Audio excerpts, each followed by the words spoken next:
Brian Hansford, how do you assess the scale of this refugee crisis that we see unfolding there in the Mediterranean? It's been a really tragic week, Laura. It's been a week of tragedy and also great humanity as well. The Italian authorities, the Italian Coast Guard, we've had reports that they've rescued up to 8,500 refugees and migrants fleeing across the Mediterranean simply in the last week, in the last 7 days. However, we have reports as well of possibly as many as 900 people being drowned. It's a product, as you said, it's a product of the conflicts in the region. You know, we have Syria now into the 5th year of the conflict, the 5th year of the war.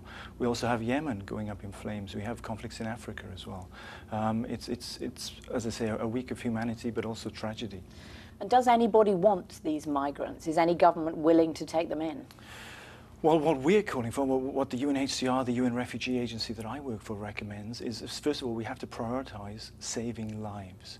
We have to prioritise search and rescue operations, beefing up these search and rescue operations in the Mediterranean to primarily save lives. But then, of course, we have to look at more legal ways of refugees coming to Europe in terms of resettlement, in terms of more flexible visa arrangements.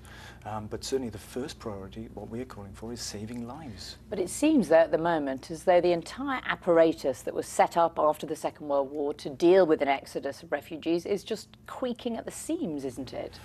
It's you know, we're humanitarians. My organisation, the UNHCR, the UN High Commissioner for Refugees, we can only ever offer a band-aid to a gaping wound, if you will, to use that sort of analogy. Simply take the Syria crisis.